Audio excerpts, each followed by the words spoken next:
Chapter 8. Socio-Religious Reform Movements, General Features.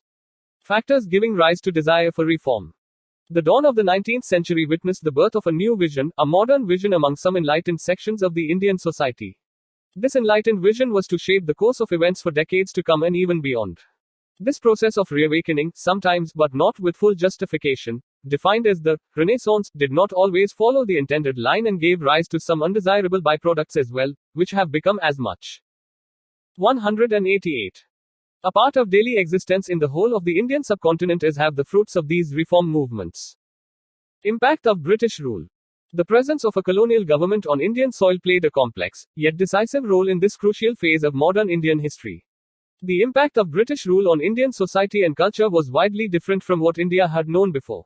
Most of the earlier invaders, who had come to India settled within its frontiers, were either absorbed by its superior culture or interacted positively with it and had become part of the land and its people. However, the British conquest was different. It came at a time when India, in contrast to an enlightened Europe of the 18th century affected in every aspect by science and scientific outlook, presented the picture of a stagnant civilization and a static and decadent society. Social conditions ripe for reform. Religious and social ills. Indian society in the 19th century was caught in a vicious web created by religious superstitions and social obscurantism.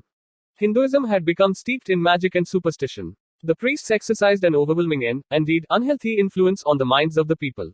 Idolatry and polytheism helped to reinforce their position, and their monopoly of scriptural knowledge imparted a deceptive character to all religious systems. There was nothing that religious ideology could not persuade people to do. Depressing position of women. Social conditions were equally depressing. The most distressing was the position of women. Attempts to kill female infants at birth were not unusual. Child marriage was another bane of society. The practice of polygamy prevailed, and in Bengal, under Kulinism, even old men took very young girls as wives. Several women hardly had a married life worth the name, yet at least among the higher castes, when their husbands died they were expected to commit sati, which Raja Ram Mohan Roy described as a murder according to every shastra. If they escaped this social coercion, they were condemned to a life of misery and humiliation. The caste problem. Another debilitating factor was caste. This entailed a system of segregation, hierarchically ordained on the basis of ritual status. At the bottom of the ladder came the untouchables or scheduled castes, as they came to be called later. The untouchables suffered from numerous and severe disabilities and restrictions. The system splintered people into numerous groups. In modern times, it became a major obstacle in the growth of a united national feeling and the spread of democracy. It may also be noted that caste consciousness, particularly with regard to marriage, prevailed also among Muslims, Christians, and Sikhs who also practiced untouchability, though in a less virulent form. Under a rigid caste system, social mobility was checked, social divisions grew, and individual initiative was thwarted. Above all, the humiliation of untouchability, so much a part of the caste system, militated against human dignity. Opposition to Western culture. The establishment of colonial rule in India was followed by a systematic attempt to disseminate colonial culture and ideology as the dominant cultural current. Faced with the challenge of the intrusion of colonial culture and ideology, an attempt to reinvigorate traditional institutions and to realize the potential of traditional culture developed during the 19th century. New awareness among enlightened Indians. The impact of modern Western culture and consciousness of defeat by a foreign power gave birth to a new awakening. There was an awareness that a vast country like India had been colonized by a handful of foreigners because of weaknesses within the Indian social structure and culture. For some time it seemed that India had lagged behind in the race of civilization. This produced diverse reactions. Some English-educated Bengali youth developed a revulsion for Hindu religion and culture, gave up old religious ideas and traditions and deliberately adopted practices most offensive to Hindu sentiments, such as drinking wine and eating beef. The response, indeed, was varied, but the need to reform social and religious life was a commonly shared conviction. During the last decades of the 19th century, the rising tide of nationalism and democracy also found expression in movements to reform and democratize the social institutions and religious outlook of the Indian people. Factors such as growth of nationalist sentiments, emergence of new economic forces, spread of education, impact of modern Western ideas and culture, and increased awareness of the world strengthened the resolve to reform. The socio-cultural regeneration of the India of the 19th century was occasioned by the colonial presence, but not created by it. Social and ideological basis of reform. Middle class base. The social base of the regeneration seen in the 19th century was the newly emerging middle class and the educated, both traditionally educated and the Western educated intellectuals, but there was a significant contrast between the broadly middle class ideals derived from a growing awareness of contemporary developments in the West, and a predominantly non-middle class social base. The 19th century intelligentsia searched for its model in the European middle class, which, as it learned through Western education, had brought about the great transformation in the West from medieval to modern times through movements like the Renaissance, the Reformation, the Enlightenment, and democratic revolution or reform. However, the intelligentsia of 19th century India did not grow from trade or industry, which were firmly under the control of British agencies. Their roots lay in government service or the professions of law, education, journalism, or medicine, with which was often combined some connection with land in the form of the intermediate tenures. The intellectual criteria. What gave these reform movements an ideological unity were rationalism, religious universalism, and humanism. Rationalism was brought to judge social relevance. Raja Rammohan Roy firmly believed in the principle of causality, linking the whole phenomenal universe and demonstrability as the sole criterion of truth.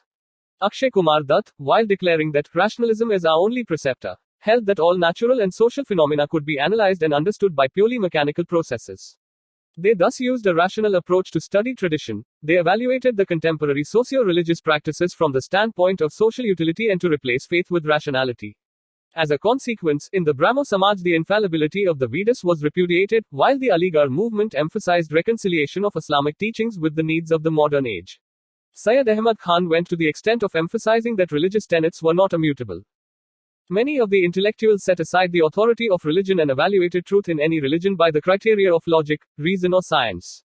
According to Swami Vivekanand, the same method of investigation which applies to sciences should be the basis on which religion must justify itself.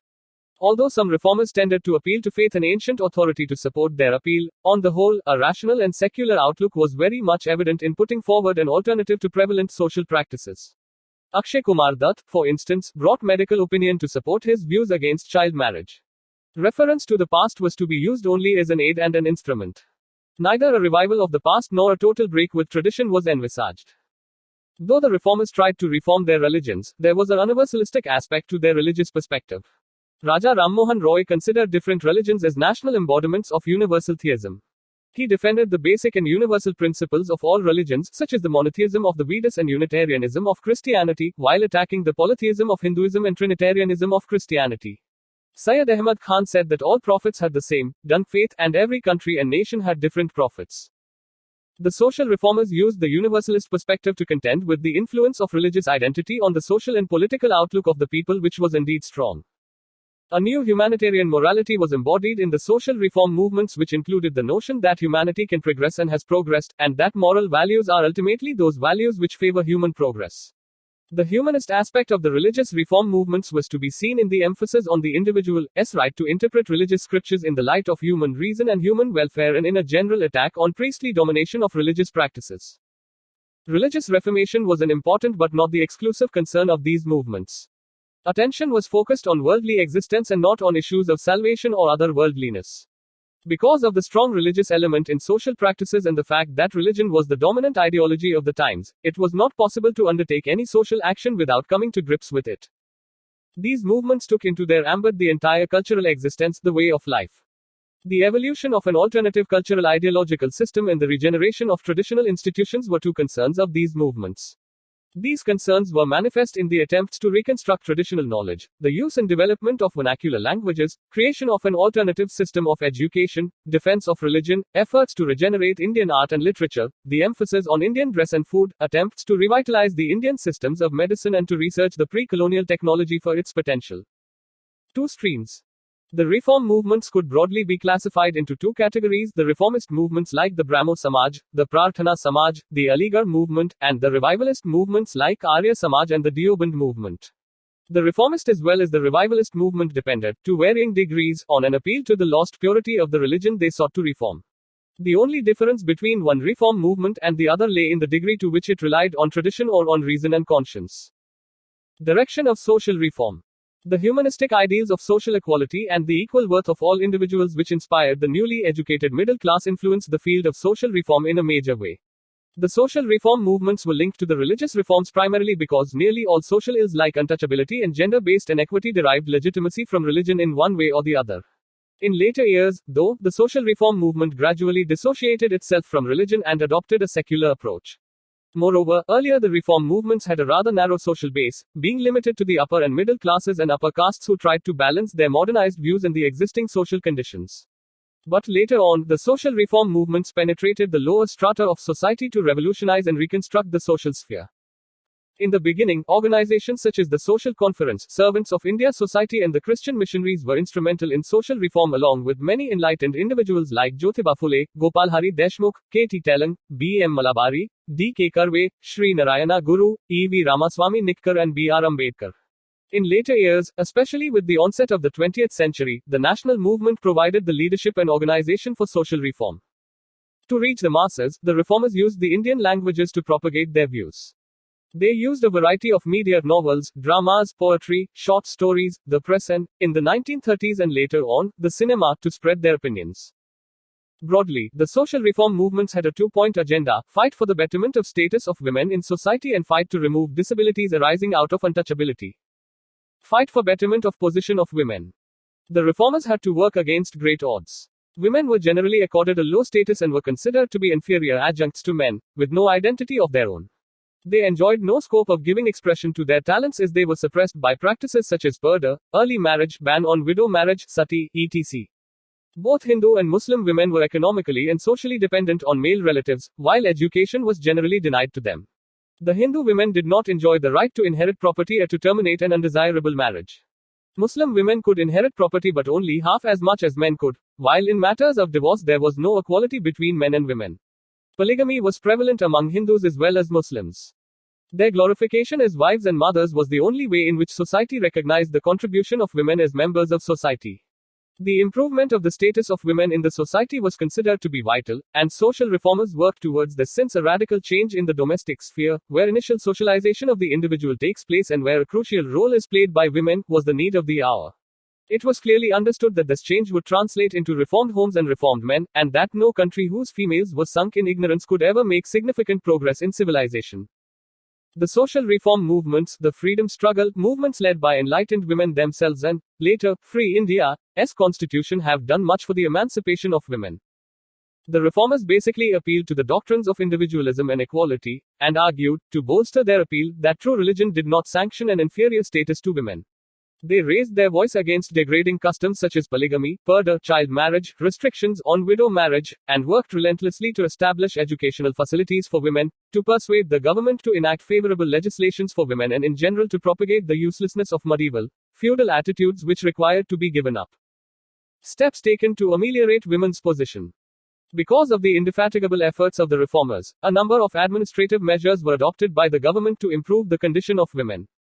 Abolition of sati. Influenced by the frontal attack launched by the enlightened Indian reformers led by Raja Ram Mohan Roy, the government declared the practice of sati illegal and punishable by criminal courts as culpable homicide.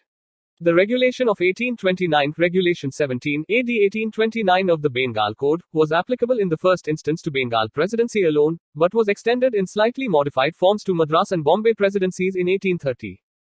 Preventing female infanticide. The practice of murdering female infants immediately after their birth was a common practice among upper-class Bengalis and Rajputs who considered females to be an economic burden. The Bengal Regulations of 1795 and 1804 declared infanticide illegal and equivalent to murder.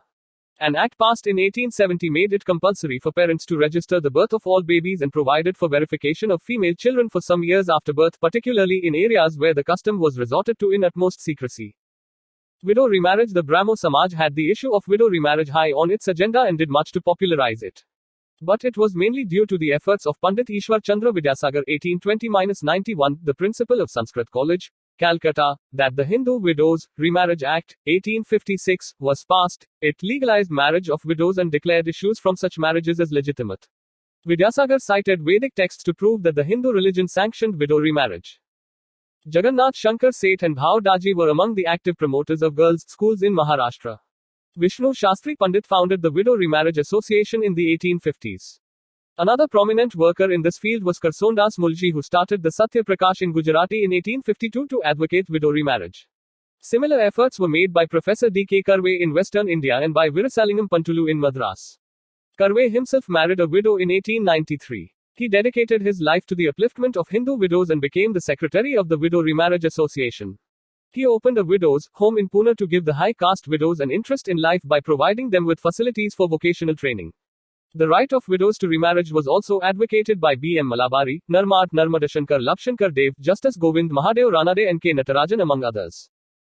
Controlling child marriage. The Native Marriage Act, or Civil Marriage Act 1872, signified legislative action in prohibiting child marriage. It had a limited impact as the act was not applicable to Hindus, Muslims, and other recognized faiths. The relentless efforts of a Parsi reformer, B.M. Malabari, were rewarded by the enactment of the Age of Consent Act 1891, which forbade the marriage of girls below the age of 12. The Sarda Act 1930 further pushed up the marriage age to 18 and 14 for boys and girls, respectively. In Free India, the Child Marriage Restraint Amendment Act, 1978 raised the age of marriage for girls from 15 to 18 years and for boys from 18 to 21. Education of women. The Christian missionaries were the first to set up the Calcutta Female Juvenile Society in 1819. The Bethune School, founded by J.E.D. Bethune, President of the Council of Education in Calcutta in 1849, was the first fruit of the powerful movement for women's education that arose in the 1840s and 1850s. Pandit Ishwar Chandra Vidyasagar was associated with no less than 35 girls' schools in Bengal and is considered one of the pioneers of women's education. Charles Wood's Dispatch on Education 1854 laid great stress on the need for female education. In 1914, the Women's Medical Service did a lot of work in training nurses and midwives. The Indian Women's University, set up by Professor D. K. Karve in 1916, was one of the outstanding institutions imparting education to women. In the same year, Lady Hardinge Medical College was opened in Delhi. Health facilities began to be provided to women with the opening of different hospitals in the 1880s. Participation in the Swadeshi and anti-partition and the Home Rule movements during the opening decades of the 20th century was a major liberating experience for the otherwise home-centered Indian women. After 1918, they faced lathis and bullets and were jailed during political processions, picketing, etc. They actively participated in trade union and Kisan movements, or revolutionary movements. They voted in, stood for and got elected to various legislatures and local bodies. Sarojini Naidu went on to become the President of the Indian National Congress 1925, and later the Governor of the United Provinces 1947-49. After 1920, aware and self-confident women led a women's movement. Many organizations and institutions such as the All India Women's Conference, established in 1927, came up. Women's organizations. In 1910, Sarla Devi Chaudharani convened the first meeting of the Bharat Stree Mahamandal in Allahabad. Considered as the first major Indian women's organization set up by a woman, its objectives included promotion of education for women, abolition of the purdah system, and improvement in the socio-economic and political status of women all over India. Sarla Devi believed that the man working for women's upliftment lived under the shade of Manu. Ramabai Ranade founded the Ladies' Social Conference Bharat Mahila Parishad under the parent organization National Social Conference in 1904 in Bombay. Pandita Ramabai Saraswati founded the Arya Mahila Samaj to serve the cause of women. She pleaded for improvement in the educational syllabus of Indian women before the English Education Commission, which was referred to Queen Victoria. This resulted in medical education for women, which started in Lady Dufferin College. Later, Ramabai Ranade established a branch of Arya Mahila Samaj in Bombay. In 1925, the National Council of Women in India, a national branch of the International Council of Women, was formed. Meribai Tata played a vital role in its formation and advancement. She opined that the purdah system, caste differences, and lack of education prevented women from working to solve societal problems. Other women who held important positions on the executive committee of the council included Cornelia Sarabji, India's first lady barrister, Tarabai Premchand, wife of a wealthy banker, Shafi Tayyabji, a member of one of Mumbai's leading Muslim families, and Maharani Sucharu Devi, daughter of Keshav Chandra Sen. However, according to critics, the philanthropic style that was being followed by these women was that of upper-class English women. The All India Women's Conference (AIWC), founded by Margaret Cousins in 1927, was perhaps the first women's organization with an egalitarian approach. Its first conference was held at Fergusson College, Pune. Important founding members included Maharani Chimnabai Gayakwad, Rani Sahiba of Sangli, Sarojini Naidu, Kamla Devi Chattopadhyay, and Lady Dorab Tata. Its objectives were to work for a society based on principles of social justice, integrity, equal rights and opportunities, and to secure for every human being the essentials of life, not determined by accident of birth or sex but by planned social distribution. For this purpose, the AIWC worked towards various legislative reforms before and after India's independence, some examples being Sarda Act 1929, Hindu Women's Right to Property Act 1937, Factory Act 1947, Hindu Marriage and Divorce Act 1954, Special Marriage Act 1954, Hindu Minority and Guardianship Act 1956, Hindu Adoption and Maintenance Act 1956, the Suppression of Immoral Traffic in Women Act 1958, Maternity Benefits Act 1961, Dowry Prohibition Act 1961, and Equal Remuneration Act 1958. 1976. Struggle against caste-based exploitation. The later Vedic conception of fourfold division of Hindu society got further subdivided into numerous subcastes due to racial admixture, geographical expansion and diversification of crafts which gave rise to new vocations. The concept of Hindu Chaturvarnashrama dictated that the caste of a person determined the status and relative purity of different sections of population. It was caste that determined who could get education or ownership of landed property, the kind of profession one should pursue, whom one could dine with or marry, etc. In general, caste decided a person's social loyalties even before birth. The dress, food, place of residence, sources of water for drinking and irrigation, entry into temples, all these were regulated by the caste factor. The worst hit by the discriminatory institution of caste were the untouchables, or the scheduled castes, Dalits, as they came to be called later. The disabilities imposed on them were humiliating, inhuman and based on the principle of inequality by birth.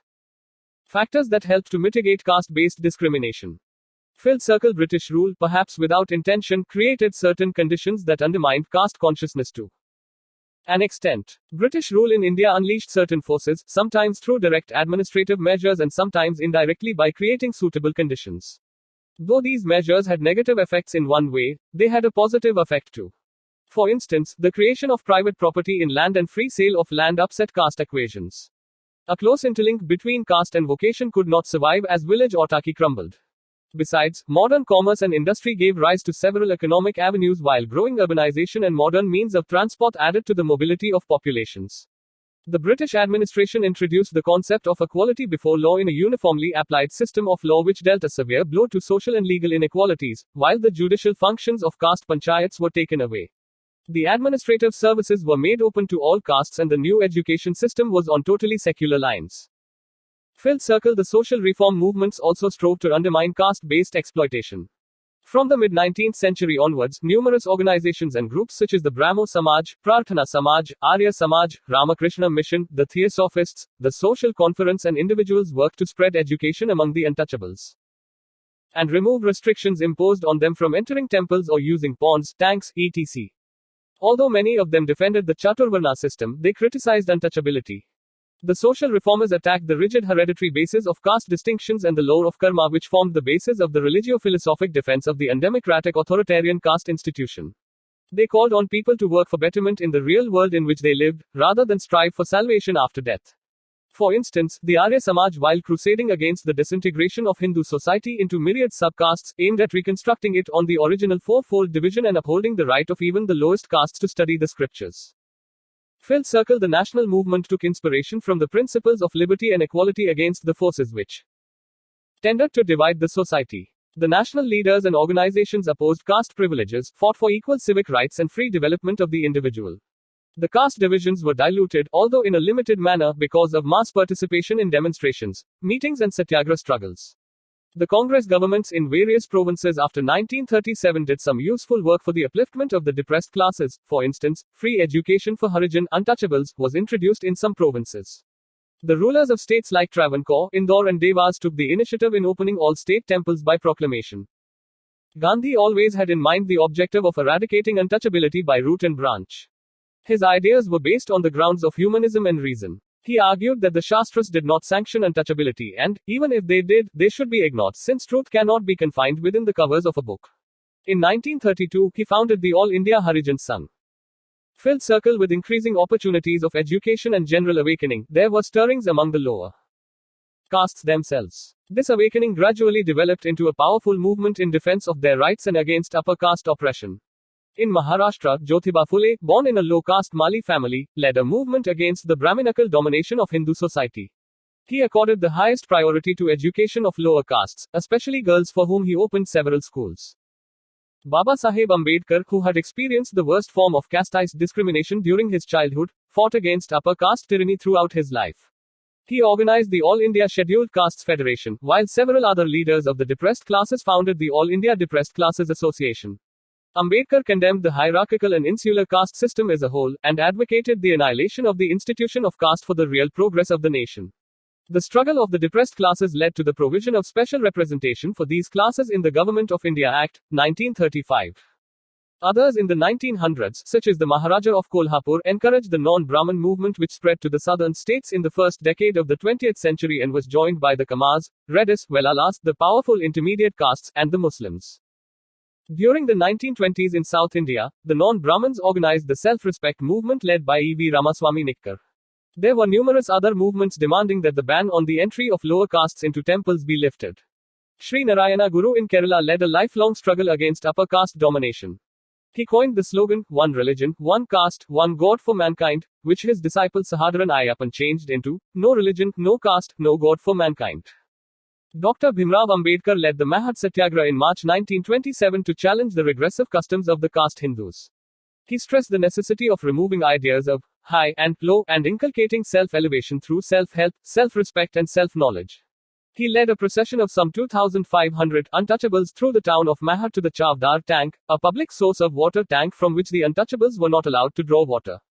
Dr. Ambedkar took water from the tank and drank it. There were huge protests by caste Hindus. Later in December 1927, Ambedkar and his colleagues burned the Manusmriti at the same place as a gesture of getting rid of inequalities. Dr. Ambedkar established the Bahishkrit Hitakarini Sabha in 1924 to highlight the difficulties and grievances of the Dalits before the government. Its motto was, educate, agitate and organize. Phil Circle. The Constitution of Free India has made equality and non-discrimination on basis of caste imperative. The struggle against caste discrimination could not be successful during the British rule. The foreign government had its limitations, it could not afford to invite hostile reaction from the orthodox sections by taking up any radical measures. Also, no social uplift was possible without economic and political upliftment. All this could be realized only under the government of a free India. The Constitution of Free India abolishes untouchability and declares the endorsement of any disability arising out of untouchability as unlawful. It also forbids any restriction on access to wells, tanks, bathing ghats, hotels, cinemas, clubs, etc. In one of the directive principles, the Constitution has laid down that the state shall strive to promote the welfare of the people by securing and protecting as effectively as it may a social order in which justice, social, economic, and political shall inform all the institutions of the national life. Views. Nationalist power to stir up discontent would be immensely increased if every cultivator could read. Bombay Governor. In a private letter to the Viceroy, 1911. The rising middle classes were politically inclined and were not so much in search of a religion, but they wanted some cultural roots to cling on to, that would reduce the sense of frustration and humiliation that foreign conquest and rule had produced. Jawaharlal Nehru. The dead and the buried are dead, buried and burnt once for all, and the dead past cannot, therefore, be revived except by a reformation of the old materials into new organized forms. Mahadev Govind Ranade. Unfortunately, no Brahmin scholar has so far come forward to play the part of a Voltaire who had the intellectual honesty to rise against the doctrines of the Catholic Church in which he was brought up. A Voltaire among the Brahmins would be a positive danger to the maintenance of a civilization which is contrived to maintain Brahminic supremacy. B.R. Ambedkar. Untouchability question as one of life and death for Hinduism. If untouchability lives, Hinduism perishes, and even India perishes. But if untouchability is eradicated from the Hindu heart, root and branch, then Hinduism has a definite message for the world. M.K. Gandhi. I want the culture of all lands to be blown about my house as freely as possible. But I refuse to be blown off my feet by any. I refuse to live in other people's houses as an interloper, a beggar or a slave. M.K. Gandhi. Summary. Phil Circle. Factors which gave rise to reform movements. Presence of colonial government on Indian soil. Various ills plaguing Indian society: obscurantism, superstition, polytheism, idolatry, degraded position of women, exploitative caste hierarchy. Spread of education and increased awareness of the world. Impact of modern Western culture and consciousness of defeat by a foreign power. Rising tide of nationalism and democracy during the late 19th century. Phil Circle. Social base. Emerging middle class and Western educated intellectuals. Phil Circle. Ideological base. Rationalism, religious universalism, humanism, secularism. Phil Circle. Social reform components. Betterment of position of women. Degraded position due to Purdah system. Early marriage. Lack of education. Unequal rights in marriage, divorce, inheritance, polygamy. Female infanticide. Restrictions on widow remarriage, sati. Major contributors to reforms. Social reform movements, freedom struggle, movements led by enlightened women, Free India's constitution. Legislative measures for women. Bengal Regulation 1829 banning sati. Bengal Regulations 1795-1804 declaring infanticide illegal. Hindu Widows Remarriage Act, 1856. Age of Consent Act, 1891. Sarda Act, 1930. Special Marriage Act, 1954. Hindu Marriage Act, 1955. Hindu Succession Act, 1956. Hindu Adoption and Maintenance Act, Maternity Benefits Act, 1961. Equal Remuneration Act, 1976. Child Marriage Restraint Amendment Act, 1978. Suppression of Immoral Traffic Act in Women and Girls, 1956, amended in 1986. Dowry Prohibition Act, 1961, amended in 1986. Filled Circle Struggle against caste-based exploitation factors undermining caste rigidities. Forces unleashed by colonial administration. Social reform movements. National movement. Gandhi's campaign against untouchability. Stirrings among lower castes due to better education and employment. Free India's Constitution. The end. Thank you for listening. Please like, share, comment and subscribe.